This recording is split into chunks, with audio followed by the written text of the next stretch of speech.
ಕೇಂದ್ರ ಸರ್ಕಾರವು ಜಾರಿಗೆ ತರಲು ಉದ್ದೇಶಿಸಿರುವಂತಹ ಶ್ರಮಶಕ್ತಿ ನೀತಿ 2025 ಮಸೂದೆಯನ್ನು ವಾಪಸ್ ಪಡಿಬೇಕು ಅಂತ ಆಗ್ರಹಿಸಿ ಸಿಐಟಿಯು ಕಾರ್ಯಕರ್ತರು ಪಟ್ಟಣದಲ್ಲಿ ಪ್ರತಿಭಟನೆಯನ್ನು ನಡೆಸಿದರು.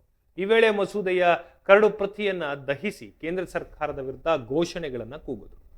ಪಟ್ಟಣದ ಪ್ರಮುಖ ಬೀದಿಗಳಲ್ಲಿ ಮೆರವಣಿಗೆ ನಡೆಸಿದಂತಹ ಪ್ರತಿಭಟನಾಕಾರರು ಕಾರ್ಮಿಕರ ವಿರೋಧಿ ನೀತಿಗಳನ್ನ ಸಿಐಟಿಯು ಮುಖಂಡರು ಕೇಂದ್ರ ಸರ್ಕಾರದ ನಡೆಯನ್ನ ತೀವ್ರವಾಗಿ ಖಂಡಿಸಿದರು.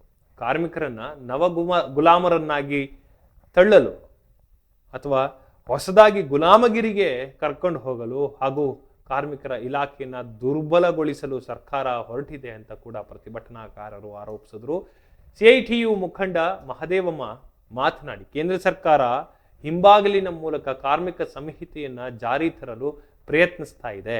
ಇದು ಕಾರ್ಮಿಕರ ಹಕ್ಕುಗಳನ್ನು ಮೊಟಕುಗೊಳಿಸುವಂತಹ ಹುನ್ನಾರವಾಗಿದೆ ಅಂತ ಆಕ್ರೋಶವನ್ನ ವ್ಯಕ್ತಪಡಿಸಿದ್ರು. ಕಾರ್ಮಿಕ ಸಂಘಟನೆಗಳು ಒಗ್ಗಟ್ಟಾಗಿ ಈ ನೀತಿಯನ್ನ ವಿರೋಧಿಸಬೇಕು ಅಂತ ಕೂಡ ಅವರು ಕರೆ ನೀಡಿದ್ರು. ಪ್ರತಿಭಟನೆಯಲ್ಲಿ ಸಿಐಟಿಯು ಮುಖಂಡರಾದಂತಹ ರಾಮಕೃಷ್ಣ, ಲಿಂಗರಾಜಮೂರ್ತಿ, ತಿಮ್ಮೇಗೌಡ, ಸುಶೀಲಾ ಸೇರಿದಂತೆ ಅನೇಕರು ಭಾಗವಹಿಸಿದ್ದರು. ಕೇಂದ್ರ ಸರ್ಕಾರದ ನೀತಿಯಿಂದ ಕಾರ್ಮಿಕರಿಗೆ ಆಗ್ತಾ ಇರುವಂತಹ ತೊಂದರೆಗಳ ಬಗ್ಗೆ ಅವರು ಮಾತನಾಡಿದ್ರು. ಕಾರ್ಮಿಕರ ಹಿತಾಸಕ್ತಿ ಕಾಪಾಡಲು ಸಿಐಟಿಯು ನಡೆಸ್ತಾ ಇರುವಂತಹ ಹೋರಾಟಕ್ಕೆ ಎಲ್ಲರ ಬೆಂಬಲ ಅಗತ್ಯ ಅಂತ ಕೂಡ ಅವರು ಮನವಿ ಮಾಡಿದ್ರು. ಈ ಸಂದರ್ಭದಲ್ಲಿ ಮಾತನಾಡಿದಂತಹ ಮತ್ತೊಬ್ಬ ಮುಖಂಡ ರಾಮಕೃಷ್ಣ, ಕೇಂದ್ರ ಸರ್ಕಾರ ಕಾರ್ಮಿಕ ಕಾನೂನುಗಳನ್ನು ದುರ್ಬಲಗೊಳಿಸುವಂತಹ ಮೂಲಕ ಕಾರ್ಪೊರೇಟ್ ಸಂಸ್ಥೆಗಳಿಗೆ ಅನುಕೂಲ ಮಾಡಿಕೊಡಲು ನೋಡ್ತಾ ಇದೆ. ಇದು ಸಹಿಸತಕ್ಕಂಥದ್ದಲ್ಲ ಅಂತ ಕೂಡ ಹೇಳಿಕೆ ನೀಡಿದ್ರು. ಈ ರೀತಿಯಲ್ಲಿ ಅಥವಾ ಈ ನೀತಿಯನ್ನು ವಿರೋಧಿಸಿ ಹೋರಾಟವನ್ನ ಇನ್ನಷ್ಟು ತೀವ್ರಗೊಳಿಸುವುದಾಗಿ ಎಚ್ಚರಿಕೆಯನ್ನು ಕೂಡ ನೀಡಿದ್ರು.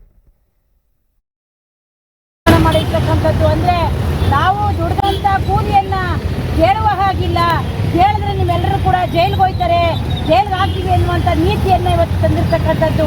ಉದಾಹರಣೆಗೆ ಉದ್ಯೋಗ ಖಾತ್ರಿ ಯೋಜನೆಯಲ್ಲಿ ನಮಗೆ ಕೂಲಿ ಕೊಡಲಿಲ್ಲ ಅಂತ ಕೇಳಬಾರ್ದು, ಕೆಲಸ ಕೊಡಲಿಲ್ಲ ಅಂತ ಕೇಳಬಾರ್ದು, ನಮಗೆ ಕೆಲಸ